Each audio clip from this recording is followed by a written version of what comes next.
Hello everyone, स्वागत है एक बार फिर से आप सभी साथियों का शिक्षा संकल्प के इस ऑनलाइन यूट्यूब प्लेटफॉर्म पर। कैसे हैं आप सभी साथी? आशा करते हैं कि आप लोग बहुत ही अच्छे होंगे, स्वस्थ होंगे और मेहनत के साथ बीएड एंट्रेंस एग्जाम की तैयारी में लगे होंगे। साथियों, आप सभी को पता है डेली सुबह 11:30 बजे स्पेशल क्लास होती है जो कि बीएड एंट्रेंस एग्जाम के लिए महत्वपूर्ण है। साथियों, आज के इस स्पेशल सेशन में हम लोग कवर करने वाले हैं कला वर्ग यानी आर्ट ग्रुप के लिए टॉप मोस्ट 100 क्वेश्चन को, और ये मैराथन क्लास होने वाली है, आपके लिए बहुत महत्वपूर्ण होगी, ध्यान रखिएगा। साथियों, आप लोग पिछले वर्ष का यदि प्रश्न पत्र उठाकर देखोगे तो इसी आधार पर जो है सवाल पूछे गए हैं पेपर में, तो आप लोग धैर्य के साथ अंत तक बने रहिएगा। हर एक सवाल का आंसर देते हुए चलिएगा। लास्ट में आप लोग बताने का प्रयास करिएगा कि आपने कितने सवालों को बिल्कुल करेक्ट किया है इन 100 क्वेश्चंस में से, ठीक है? तो आइए शुरुआत करते हैं, और ये रहा आपके सामने पहला सवाल। सभी दोस्त आंसर करें। विक्रमशिला विश्वविद्यालय के संस्थापक कौन थे? बताएं। चंद्रगुप्त मौर्य, कनिष्क, धर्मपाल, पुलकेशिन, द्वितीय। सभी साथियों का यहाँ पर आंसर आना चाहिए इस सवाल के लिए। यहाँ पर जो भी साथी ऑप्शन नंबर सी पर गए हैं वो बिल्कुल राइट हो जाएंगे। विक्रमशिला विश्वविद्यालय के संस्थापक दोस्तों धर्मपाल को माना जाता है। सी ऑप्शन आपका यहाँ पर बिल्कुल राइट आंसर हो जाएगा। धर्मपाल दोस्तों कौन था? आप सभी जानते होंगे, ये जो है पाल वंश का एक शासक था। ऑप्शन नंबर सी आपका राइट। अगला सवाल, सवाल नंबर दूसरा यहाँ पर क्या कहता है, ध्यान से देखिएगा। निम्न में से किस उत्पाद को जो है एगमार्क के प्रमाणीकरण की आवश्यकता होती है? आप सभी दोस्त जानते होंगे एगमार्क का चिन्ह ये होता है, किसी भी उत्पादक पदार्थ पर जो है ये लगा रहता है, ठीक है? जो कृषि उत्पाद पदार्थ होता है जो है इस पर लगा होता है। आप कोई पैकेट देखेंगे तो उस पर जो है ये चिन्ह बना होता है, इसको बोलते हैं एगमार्क चिन्ह, ठीक है? तो बताइए, सोना, कोल्ड ड्रिंक्स, दलहन और इत्र। 4 ऑप्शन आपके सामने दिए गए हैं, प्रयास कर सकते हो। राइट आंसर इस सवाल का क्या हो जाएगा, आप लोग बताओ। चलिए, यहाँ पर जो भी साथी ऑप्शन नंबर सी पर जा रहे हैं वो बिल्कुल राइट हो जाएंगे। दलहन होता है दोस्तों, ध्यान रखिएगा, यहाँ पर दालहन लिखा है लेकिन दलहन कर लीजिएगा आप लोग। साथियों, एगमार्क जो है एक प्रमाणिक चिन्ह होता है, आप सभी जानते होंगे, जो भारत में जो है कृषि खाद्य उत्पादों पदार्थों पर लगाया जाता है, ठीक है? तो आपका सी ऑप्शन बिल्कुल राइट। अगला सवाल, 2011 में हुई जनगणना के अनुसार भारत की कुल जनसंख्या में अनुसूचित जाति कितने प्रतिशत है? बताइए। यहाँ पर आपका राइट आंसर इस सवाल के लिए क्या हो जाएगा, आंसर करो। 2011 में हुई जनगणना के अनुसार भारत की कुल जनसंख्या में अनुसूचित जाति कितने प्रतिशत है? प्रयास करिएगा, और राइट आंसर इस सवाल के लिए क्या होगा, बताओ। यहाँ पर जो भी साथी ऑप्शन नंबर ए पर जा रहे हैं वो बिल्कुल राइट है भाई, बहुत होशियार है। 16.6%। याद रखिएगा, ए विकल्प आपका यहाँ पर बिल्कुल राइट हो जाएगा। अगला सवाल देखें भाई। देखिए, इस क्लास को करने के लिए आपके पास धैर्य की आवश्यकता होती है। यदि आप लोग पूरे धैर्य के साथ, पेशेंस के साथ बने रहेंगे तभी आपको यहाँ से हेल्प मिलेगी। सवाल नंबर 4 देखिएगा। भारतीय संविधान का निम्न में से कौन सा अनुच्छेद जो है मानव के क्रय विक्रय तथा जबरदस्ती मजदूरी कराने पर प्रतिबंध लगाता है? बताएं। अनुच्छेद 23 है, 26 है, 24 है और आपका यहाँ पर 32 दिया है, बताओ। चलो सब लोग आंसर देने का प्रयास करो। यहाँ पर भारतीय संविधान का निम्न में से कौन सा आर्टिकल जो है मानव के क्रय विक्रय तथा जबरदस्ती मजदूरी कराने पर प्रतिबंध लगाता है? तो वो है दोस्तों आपका अनुच्छेद 23। ध्यान रखिएगा, आपका ए ऑप्शन जो यहाँ पर दिया है यही आपका बिल्कुल राइट आंसर हो जाएगा, ध्यान रखें भाई। जो भी साथी क्लास में जुड़ चुके हैं एक बार सभी लोग सेशन को लाइक कर दें, शेयर कर दें अपने सभी साथियों के पास। सवाल नंबर 5 क्या कहता है? पहला राष्ट्रीय पंचायती राज दिवस जो है किसके द्वारा घोषित किया गया था? बताएं। चलिए सभी लोग प्रयास करें, करेक्ट आंसर आपका क्या हो जाएगा यहाँ पर इस सवाल का? आप लोग प्रयास करिएगा सही आंसर देने के लिए, बताएं। चलिए भाई, राइट आंसर क्या हो जाएगा? पहला राष्ट्रीय पंचायती राज दिवस किसके द्वारा घोषित किया गया था? नरेंद्र मोदी, डॉक्टर मनमोहन सिंह, और यहाँ पर दिया श्री नरेंद्र तोमर, श्री राजनाथ सिंह। यहाँ पर जो भी साथी ऑप्शन नंबर बी पर गए हैं वो बिल्कुल राइट हो जाएंगे। ध्यान रखिएगा, बी ऑप्शन करेक्ट हो जाएगा। पहला राष्ट्रीय पंचायती राज दिवस डॉक्टर मनमोहन सिंह द्वारा घोषित किया गया था, ठीक है? ऑप्शन नंबर आपका बी करेक्ट हो जाएगा। आप सभी जानते होंगे साथियों, पंचायती राज दिवस जो है 24 अप्रैल को मनाया जाता है, ठीक है? तो आपका बी ऑप्शन राइट। अगला सवाल देखें। सवाल नंबर यहाँ पर क्या कहता है, ध्यान से देखिएगा। हिमालय या हिमाद्री के सुंदर उत्तरी भाग की औसत ऊंचाई लगभग कितना मीटर है? बताइए। चलो भाई प्रयास करो आंसर देने के लिए। इस सवाल का करेक्ट आंसर इस सवाल के लिए क्या हो जाएगा, आप लोग प्रयास करिएगा, बताइए। चलिए, हिमालय या हिमाद्री के सुंदर उत्तरी भाग की औसत ऊंचाई लगभग दोस्तों 6000 मीटर है। ऑप्शन नंबर बी आपका राइट। अगला सवाल देखो, चलो आंसर करो यहाँ पर भाई। मेघदूत के लेखक कौन है बताएं। चलिए, मेघदूत के लेखक कौन है, आप लोग प्रयास करिएगा। सही आंसर इस सवाल के लिए क्या हो जाएगा, आप लोग बताएं। बिल्कुल बेसिक सा सवाल है, आप सभी को पता होगा, कालिदास। ऑप्शन नंबर आपका सी जो दिया है बिल्कुल राइट आंसर हो जाएगा, ध्यान रखें। अगला सवाल यहाँ पर क्या कहता है, ध्यान से देखिएगा। अपतानी जनजातियां निम्न में से किस राज्य में मूल निवासी हैं। चलिए बताएं, अपतानी जनजातियां जो है ये निम्न में से किस राज्य की मूल निवासी हैं। नागालैंड, अरुणाचल प्रदेश, झारखंड और आपका दिया है छत्तीसगढ़। प्रयास करें, आपका सटीक आंसर इस सवाल के लिए क्या हो जाएगा, आप लोग आंसर देने का प्रयास करिएगा। चलिए भाई साथियों ध्यान रखिएगा, अपतानी जनजातियां जो है ये जो है अरुणाचल प्रदेश में पाई जाती हैं। ऑप्शन नंबर बी जो दिया है यही आपका बिल्कुल सटीक आंसर हो जाएगा, ध्यान रखिएगा। अगला सवाल यहाँ पर क्या कहता है, ध्यान से देखिए। शारदा अधिनियम का संबंध किससे है बताएं।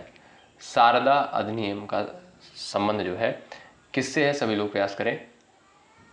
चलिएगा, अनुसूचित जनजातियों का उत्थान के लिए, अल्पसंख्यकों के उत्थान के लिए, बाल विवाह के लिए, महिलाओं का सशक्तिकरण के लिए, बताइए शारदा अधिनियम का संबंध किससे है। आप सभी जानते होंगे बाल विवाह से। ऑप्शन नंबर सी जो दिया है बिल्कुल राइट आंसर हो जाएगा, ध्यान रखें। अगला सवाल यहाँ पर क्या कहता है, ध्यान से देखें।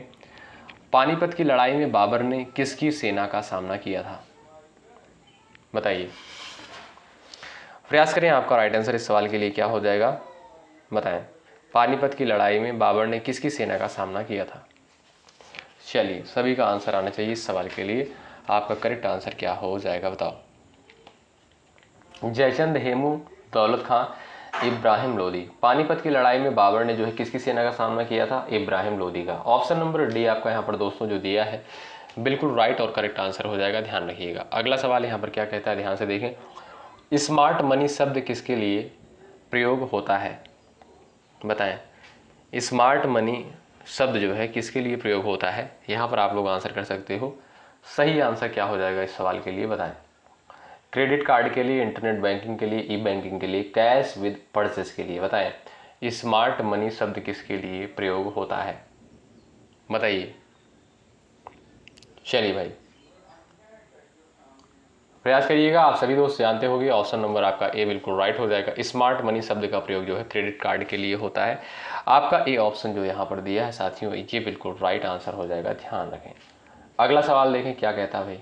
सवाल नंबर यहाँ पर 12, सवाल नंबर 12 यहाँ पर कहता है, मलाला यूसुफजई और कैलाश सत्यार्थी को संयुक्त रूप से किस पुरस्कार से नवाजा गया था बताइए। मैग्सेसे अवार्ड, शांति का नोबेल पुरस्कार, गांधी शांति पुरस्कार, उसके बाद दिया है अंतर्राष्ट्रीय समझ के लिए जवाहरलाल नेहरू पुरस्कार, बताइए। यहाँ पर आपका राइट आंसर क्या हो जाएगा, आप लोग आंसर कर सकते हो। मलाला यूसुफजई और कैलाश सत्यार्थी को संयुक्त रूप से किस पुरस्कार से नवाजा गया था। आप सभी जानते होंगे शांति का नोबेल पुरस्कार से। ऑप्शन नंबर आपका बी जो दिया है बिल्कुल राइट आंसर हो जाएगा, ध्यान रखें। अगला सवाल देखें, चलिए प्रयास करें। यूरोप में कुल कितने देश हैं बताइए। यूरोप में कितने देश हैं बताइएगा। राइट आंसर इस सवाल के लिए क्या हो जाएगा, आप लोग आंसर कर सकते हो इस सवाल के लिए, बताओ।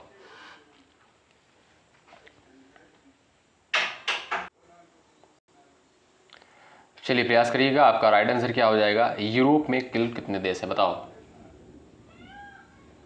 28 से 33 से 44 और आपका यहाँ पर दिया है 30। आप लोग प्रयास करिएगा सही आंसर देने के लिए। सवाल के लिए आप कहोगे sir option number C right हो जाएगा, 44 यानी 44। ऑप्शन नंबर थर्ड बिल्कुल राइट। अगला सवाल देखें, यहाँ पर आप लोग आंसर करिएगा। महात्मा गांधी दक्षिण अफ्रीका में किस वर्ष में पहुंचे थे बताइए। महात्मा गांधी जो है दक्षिण अफ्रीका किस वर्ष पहुंचे थे। चलिए सभी लोग प्रयास करें, यहाँ पर जो है करेक्ट आंसर आपका क्या हो जाएगा बताओ। ध्यान रखिएगा साथियों, 24 मई 1893 को, कब 24 मई 1893 को जो है महात्मा गांधी दक्षिण अफ्रीका में पहुंचे थे। ऑप्शन नंबर आपका ए जो दिया है बिल्कुल राइट आंसर हो जाएगा, ध्यान रखें। अगला सवाल यहाँ पर क्या कहता है, मौर्य अर्थव्यवस्था मुख्य रूप से जो है किस पर निर्भर थी। कृषि अर्थव्यवस्था, व्यापार आधारित अर्थव्यवस्था, उद्योग आधारित अर्थव्यवस्था, युद्ध आधारित अर्थव्यवस्था, बताएं। चलिए प्रयास करें। सही आंसर इस सवाल के लिए क्या है, आप लोग प्रयास करिएगा। राइट आंसर क्या हो जाएगा, आप लोग बताइएगा। चलिए सभी लोग आंसर देने का प्रयास करें इस सवाल के लिए। मौर्य अर्थव्यवस्था मुख्य रूप से दोस्तों कृषि अर्थव्यवस्था पर निर्भर थी। आपका यहाँ पर जो ए ऑप्शन दिया है बिल्कुल राइट है, ध्यान रखें। अगला सवाल देखें भाई, थोड़ा सा स्पीड के साथ हम लोग चलेंगे, ध्यान रखिएगा इस बात को। सवाल नंबर यहाँ पर 17 क्या कहता है, भारत और तुर्किस्तान के बीच जल विभाजक का काम करने वाला पर्वत क्षेत्र कौन सा है, बताइए। भारत और तुर्किस्तान के बीच जल विभाजक का काम करने वाला पर्वत क्षेत्र कौन सा है, जास्कर, कैलाश, काराकोरम और आपका दिया है यहाँ पर लद्दाख। तो आपका सही आंसर इस सवाल के लिए क्या हो जाएगा, आप लोग बता सकते हो। यहाँ पर जो भी साथी जा रहे हैं काराकोरम पर, वो बिल्कुल राइट हो जाएंगे। ऑप्शन नंबर सी बिल्कुल राइट हो जाएगा। भारत और तुर्किस्तान के बीच जल विभाजक का काम करने वाला पर्वत क्षेत्र कौन सा है, काराकोरम। सी ऑप्शन आपका राइट। ये है आपके सामने अगला सवाल, आंसर करें। कोलट्टम और छोलिया नृत्य शैली किन दो राज्यों से संबंधित है, बताइए।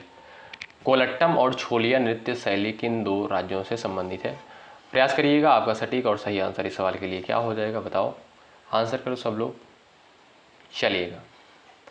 आपका करेक्ट आंसर इस सवाल के लिए क्या है, आप लोग प्रयास करिएगा। चलिए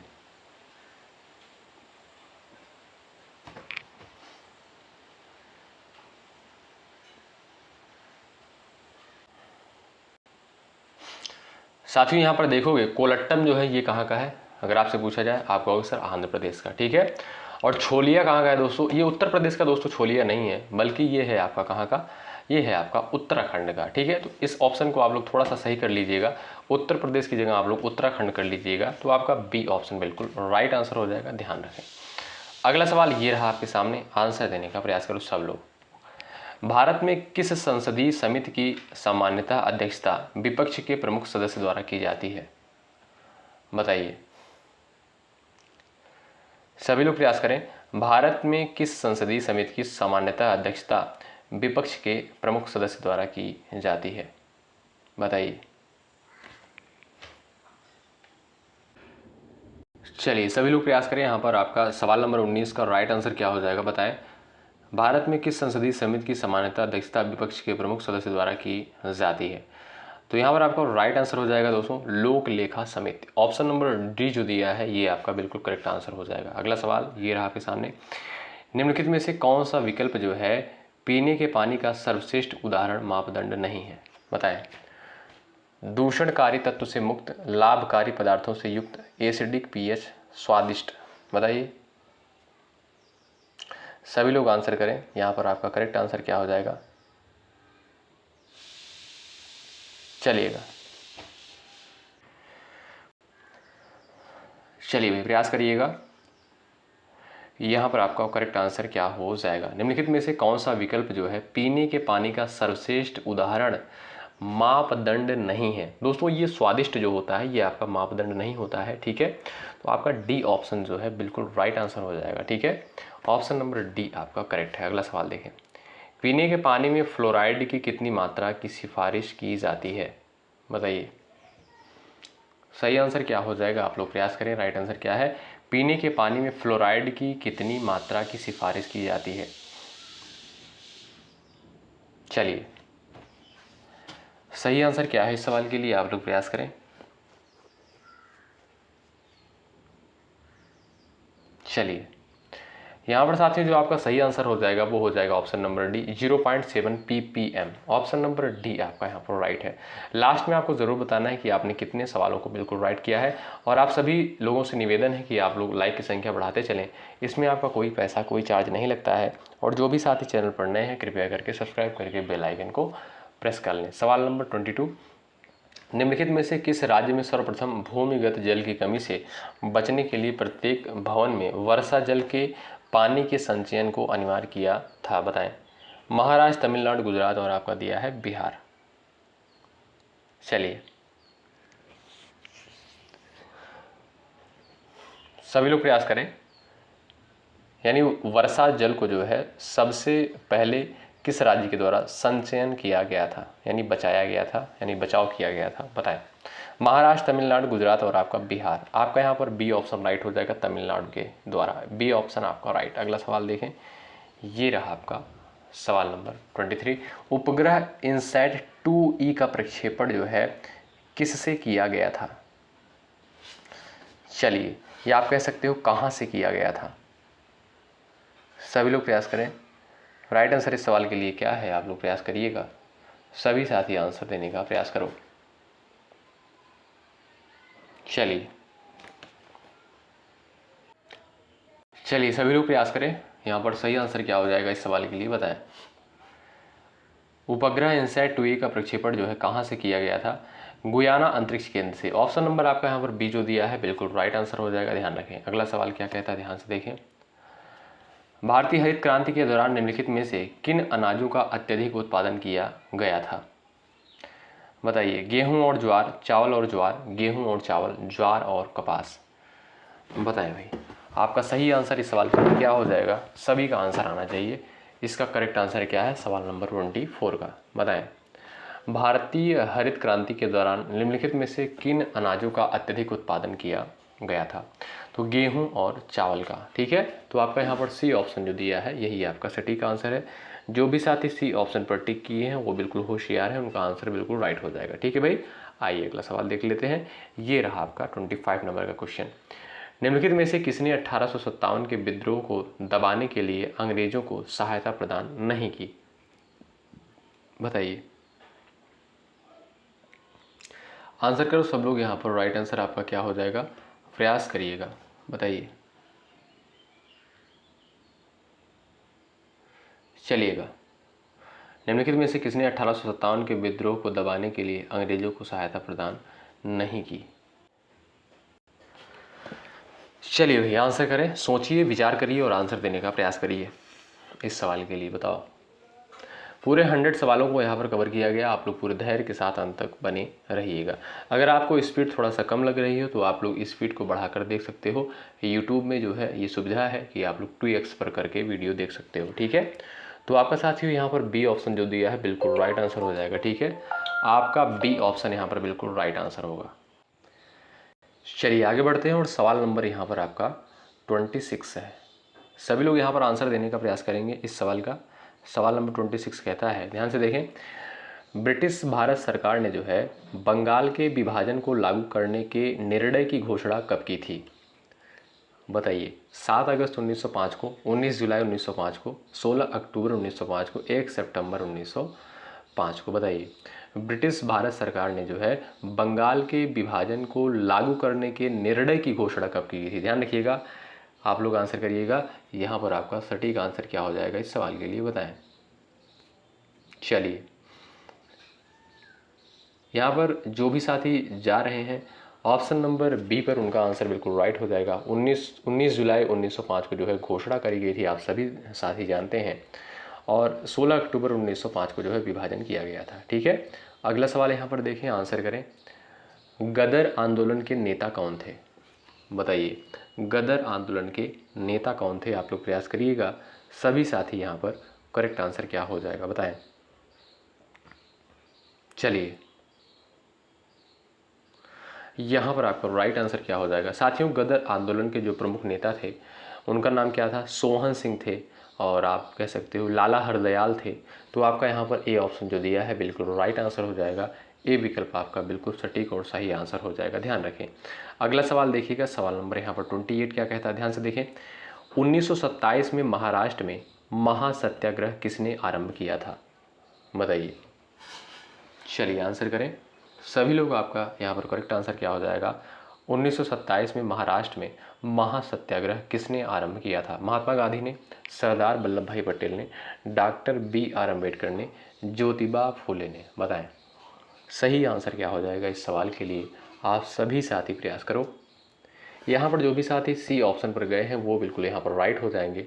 1927 में महाराष्ट्र में जो है महासत्याग्रह किसके द्वारा आरंभ किया गया था? Doctor B R. अम्बेडकर के द्वारा। आपका सी ऑप्शन जो दिया है बिल्कुल राइट आंसर हो जाएगा, ध्यान रखें। अगला सवाल देखें, यहाँ पर निम्नलिखित में से कौन सा अधिनियम जो है मॉन्टेग्यू चेम्सफोर्ड रिपोर्ट पर आधारित था? बताइए, सभी लोग प्रयास करें। निम्नलिखित में से कौन सा अधिनियम जो है मॉन्टेग्यू चेम्सफोर्ड रिपोर्ट पर आधारित था? आप लोग आंसर कर सकते हो। यहाँ पर सही आंसर क्या हो जाएगा इस सवाल के लिए? आप सभी प्यारे साथी आंसर देने का प्रयास करो इस सवाल का, बताइए। चलिए, निम्नलिखित में से कौन सा अधिनियम मॉन्टेग्यू चेम्सफोर्ड रिपोर्ट पर आधारित था? राइट आंसर इस सवाल के लिए क्या हो जाएगा आप लोग बताओ। आप कहोगे सर यहाँ पर आपका करेक्ट आंसर हो जाएगा भारत सरकार अधिनियम 1919। आपका सी ऑप्शन जो दिया है यही आपका सटीक और सही आंसर हो जाएगा। और ये रहा आपका अगला सवाल। देखें, जवाहरलाल नेहरू के नेतृत्व में मुस्लिम लीग अंतरिम सरकार को कब सम्मिलित हुआ? बताएं, सभी लोग प्रयास करें।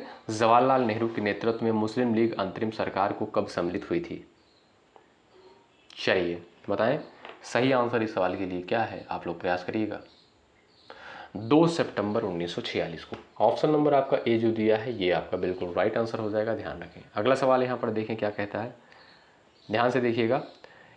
1947 में जो है लॉर्ड माउंटबेटन द्वारा घोषित भारत और पाकिस्तान के लिए सीमा आयोग के अध्यक्ष कौन थे? सभी को पता होगा, आप लोग प्रयास करिएगा। 1947 में लॉर्ड माउंटबेटन द्वारा घोषित भारत और पाकिस्तान के लिए सीमा आयोग के अध्यक्ष कौन थे? प्रयास करिएगा। आपका सही आंसर इस सवाल के लिए क्या हो जाएगा? आपका होगी sir Cyril Radcliffe. Option number D correct हो जाएगा। और इन्हीं के नाम पर जो है आप सभी को पता है भारत और पाकिस्तान के मध्य कौन सी रेखा है? रेड क्लिफ लाइन है, ठीक है। तो इन्हीं के नाम पर ये इसका नाम पड़ा था, ठीक है। तो आपका डी ऑप्शन राइट। अगला सवाल यहाँ पर क्या है देखिएगा, भारत का अक्षांशीय विस्तार उत्तर से उत्तर तक क्या है? बताइए, सही आंसर क्या हो जाएगा? आप लोग प्रयास कर सकते हो। राइट आंसर इस सवाल का क्या है बताओ। चलिए, सभी लोग प्रयास करें। भारत का अक्षांशीय विस्तार उत्तर से उत्तर तक जो है कितना है? 8 डिग्री 4 मिनट से 37 डिग्री 6 मिनट। ऑप्शन नंबर आपका यहाँ पर बी जो दिया है बिल्कुल राइट आंसर हो जाएगा, ध्यान रखें। ये रहा आपका अगला सवाल। निम्नलिखित में से कौन सी नदी जो है खंभात की खाड़ी में नहीं मिलती है? बताइए, निम्नलिखित में से कौन सी नदी जो है खंभात की खाड़ी में नहीं मिलती है? सभी लोग प्रयास करें। माही, साबरमती, कोयना, तापी। प्रयास करिएगा। आपका सही आंसर इस सवाल के लिए क्या हो जाएगा? सभी लोग आंसर करें भाई। चलिए, सही आंसर क्या है आप लोग प्रयास करें। निम्नलिखित में से कौन सी नदी खंभात की खाड़ी में नहीं मिलती है? चलिएगा, यहाँ पर साथियों आप देखोगे आपका सी ऑप्शन जो दिया है यही आपका बिल्कुल राइट आंसर हो जाएगा, कोयना, ठीक है। सी ऑप्शन आपका यहाँ पर बिल्कुल करेक्ट आंसर हो जाएगा, ध्यान रखें। अगला सवाल यहाँ पर क्या है, ध्यान से देखें आप लोग। सवाल नंबर 34, मेघालय पठार की सबसे ऊंची चोटी कौन सी है? बताइए, मेघालय पठार की जो है सबसे ऊंची चोटी कौन सी है? आप लोग प्रयास करें, चलिएगा। यहाँ पर आपका राइट आंसर क्या हो जाएगा बताओ।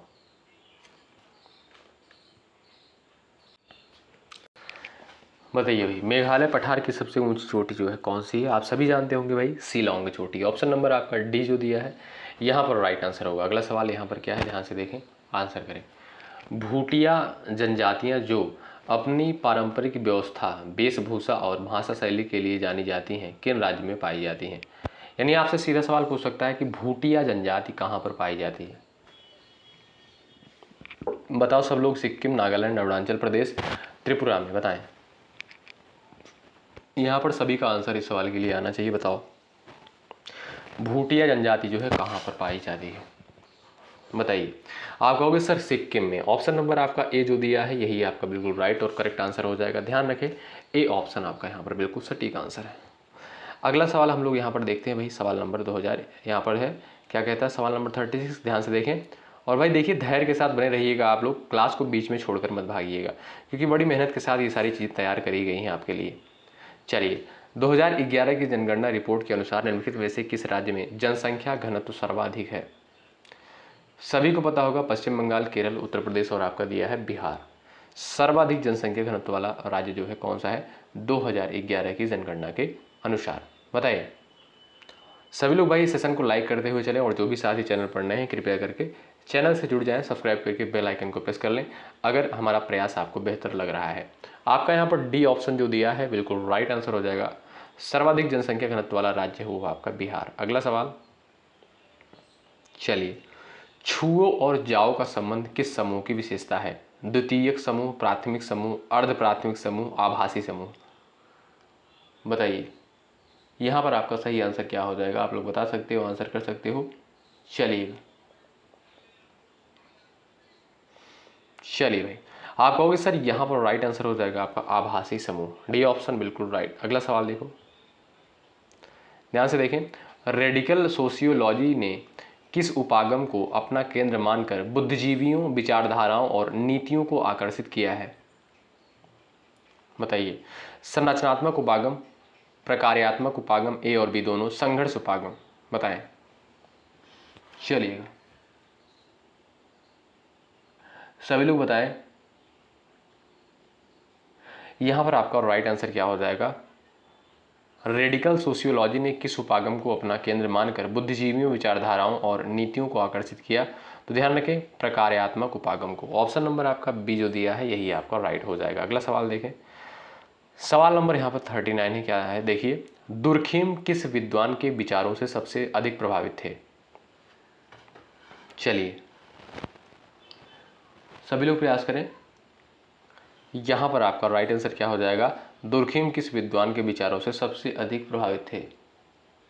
चलिएगा यहां पर आपका ए ऑप्शन राइट हो जाएगा, अगस्त कांते। ऑप्शन नंबर आपका ए जो दिया है बिल्कुल राइट हो जाएगा। ठीक है, अगला सवाल देखें, सवाल नंबर नेक्स्ट।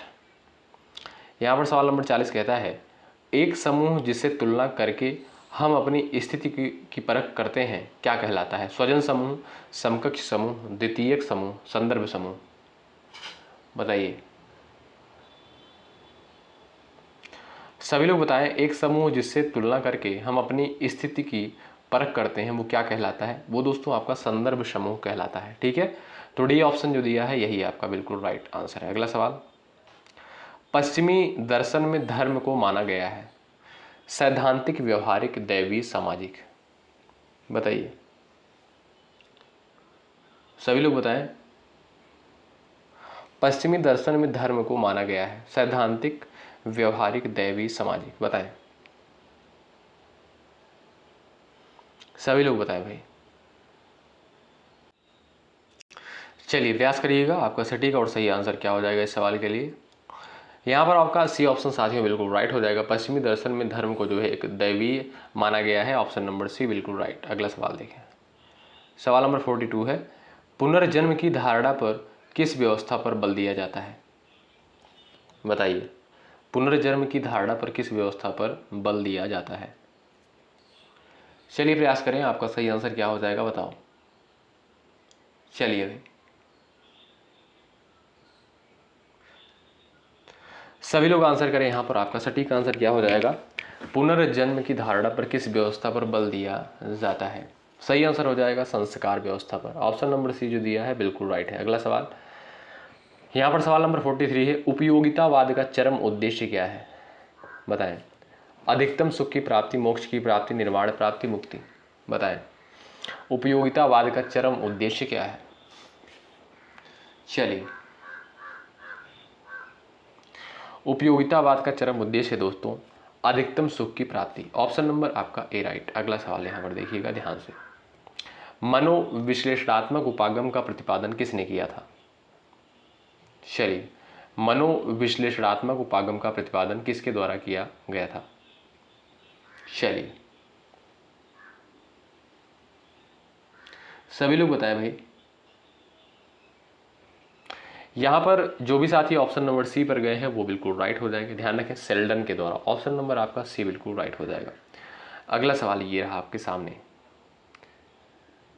जेम्स लॉन्जे सिद्धांत संबंधित है संवेग से, स्मृति से, सीखने से, बुद्धि परीक्षण से। बताइए जेम्स लॉन्जे सिद्धांत जो है किससे संबंधित है? आप कहोगे इससे संवेग से। ऑप्शन नंबर आपका यहाँ पर जो ए दिया है बिल्कुल राइट आंसर हो जाएगा। ठीक है, यह सिद्धांत दोस्तों बताता है कि भावनाएं शारीरिक प्रतिक्रियाओं के परिणाम स्वरूप होती हैं। ठीक है, आपका ए ऑप्शन यहाँ पर दोस्तों बिल्कुल राइट हो जाएगा। अगला सवाल देखें, थॉर्नडाइक ने सीखने के सिद्धांत के सत्यापन के लिए अपना प्रयोग किस जंतु पर किया था? कुत्ता, बिल्ली, चूहा और दिया है आपका कबूतर। बताइए। सभी लोग आंसर करें। इस सवाल का करेक्ट आंसर क्या हो जाएगा बताओ। यहाँ पर जो भी साथी ऑप्शन नंबर ए पर जा रहे हैं वो बिल्कुल राइट हो जाएंगे। थॉर्नडाइक ने सीखने के सिद्धांत के सत्यापन के लिए अपना प्रयोग जो है कुत्ता पर सबसे पहले किया था। ऑप्शन नंबर ए बिल्कुल राइट होगा। अगला सवाल यहाँ पर है और यहाँ पर आपका दूसरा सेट प्रारंभ होता है। सभी लोग आंसर देते हुए चलेंगे, ठीक है। चलिए सभी लोग प्रयास करें। आपका राइट आंसर क्या हो जाएगा? तमिलनाडु तथा कर्नाटक से गुजरने वाली नदी कौन सी है? वैगई, पेरियार, कृष्णा और कावेरी। बताएं। तमिलनाडु तथा कर्नाटक से गुजरने वाली नदी का नाम बताइए। तो वो है दोस्तों आपकी कावेरी। ध्यान रखिएगा ऑप्शन नंबर डी जो दिया है बिल्कुल करेक्ट आंसर हो जाएगा, याद रखें। अगला सवाल, भारतीय सिविल सेवा किस गवर्नर जनरल वायसराय के शासन के दौरान आरंभ की गई थी? बताएं। भारतीय सिविल सेवा किस गवर्नर जनरल अथवा वायसराय के शासन के दौरान आरंभ की गई थी? बहुत इंपॉर्टेंट सवाल है, कई बार परीक्षा में पूछा गया है ये सवाल। बताएं। डलहौजी, करजन, बेंटिक दिया है और यहाँ पर दिया आपका कार्नवालिस। यहाँ पर जो भी साथी ऑप्शन नंबर डी पर गेस कर रहे हैं वो बिल्कुल राइट हो जाएंगे, कार्नवालिस, ठीक है। चलिएगा अगला सवाल, निम्नलिखित में से कौन सी वायुमंडल की सबसे ऊपरी परत होती है? बताएं। चलिए, वायुमंडल की सबसे ऊपरी परत कौन सी होती है बता दीजिए, आंसर कर दीजिए सब लोग। समताप मंडल, मध्य मंडल, आयन मंडल और आपका दिया है बहिर्मंडल। बताएं। चलिए भाई, यहाँ पर जो भी साथी ऑप्शन नंबर डी पर गए हैं वो बिल्कुल राइट हो जाएंगे, बहिर्मंडल। डी ऑप्शन आपका बिल्कुल करेक्ट होगा। साथियों, यदि आपको इकोनॉमिक्स की मैराथन क्लास चाहिए आप लोग बता सकते हो। आप सभी को पता है हम लोग हिस्ट्री का भी कवर कर चुके हैं और पॉलिटी का भी वीडियो आपको दे दिया गया है। अगर आपने नहीं कवर किया तो कवर कर लीजिएगा चैनल पर। इकोनॉमिक्स का अगर आपको चाहिए तो आप लोग कमेंट करके बताइएगा। सवाल नंबर यहाँ पर 4 देखें। निम्न में से कौन सा बैंक भारतीय रिजर्व बैंक के एक एजेंट के रूप में कार्य करता है? State bank, central bank, Canara bank, Indian overseas bank. बताएं। चलिएगा, निम्न में से कौन सा बैंक जो है भारतीय रिजर्व बैंक के एक एजेंट के रूप में कार्य करता है? तो वो है दोस्तों आपका क्या? भारतीय स्टेट बैंक यानी SBI, state bank of India. Option number आपका ए बिल्कुल राइट हो जाएगा, जो कि रिजर्व बैंक का जो है एक एजेंट के रूप में कार्य करता है। अगला सवाल, विश्व व्यापार संगठन का मुख्यालय कहाँ पर स्थित है? यानी WTO का मुख्यालय, ठीक है।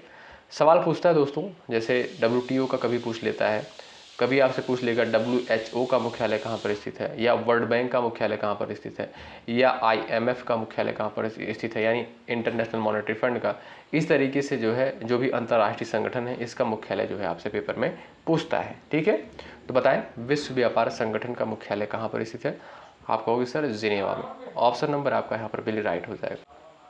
चलिए आइए आगे बढ़ते हैं और यहाँ पर जो है आपका अगला सवाल देखते हैं। विधान परिषद की सदस्यता के लिए न्यूनतम आयु सीमा क्या होनी चाहिए? 21 वर्ष, 25 वर्ष दिया है और उसके बाद दिया है आपका 30 वर्ष, फिर 35 वर्ष है। बताएं। विधान परिषद की सदस्यता के लिए न्यूनतम आयु सीमा कितनी होनी चाहिए? बताएं। सही आंसर क्या है इस सवाल के लिए? आप कहोगे सर यहाँ पर जो आपका सी ऑप्शन दिया है यही आपका राइट आंसर हो जाएगा। विधान परिषद की सदस्यता के लिए न्यूनतम आयु सीमा 30 वर्ष होनी चाहिए। ऑप्शन नंबर आपका सी जो है बिल्कुल राइट है। अगला सवाल, बांग्लादेश का राष्ट्रीय गान अमार सोनार बांग्ला किसने लिखा था? बताएं। अमार सोनार बांग्ला ये जो है किसके द्वारा लिखा गया था? रविंद्रनाथ टैगोर, सरोजनी नायडू, काजी नजरुल इस्लाम, तस्लीमा नसरीन के द्वारा। बताएं। सही आंसर इस सवाल के लिए क्या है आप लोग बता सकते हो। बांग्लादेश का राष्ट्रीय गान अमार सोनार बांग्ला किसके द्वारा लिखा गया था? आप कहोगे सर यहाँ पर करेक्ट आंसर हो जाएगा रविंद्रनाथ टैगोर के द्वारा। ए ऑप्शन आपका यहाँ पर बिल्कुल राइट। अगला सवाल देखें। भारत में लाख का सबसे अधिक उत्पादन जो है कहाँ पर होता है? बताएं। छत्तीसगढ़ है, झारखंड है, पश्चिम बंगाल है और आपका दिया है गुजरात। बताएं।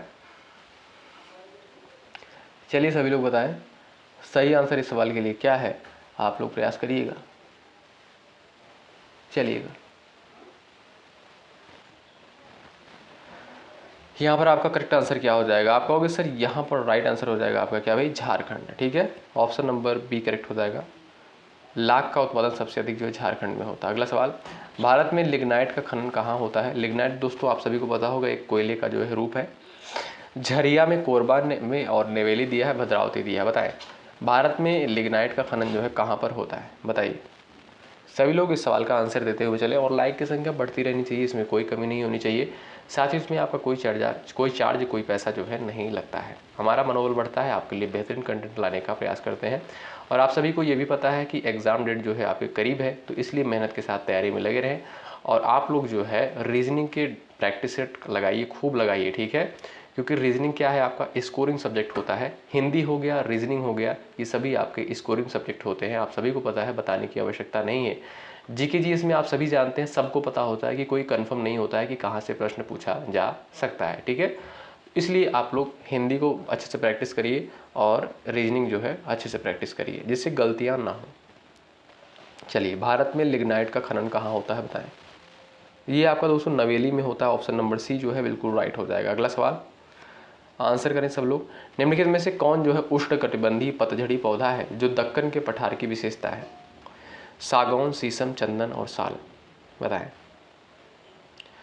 सभी लोग आंसर करें यहाँ पर।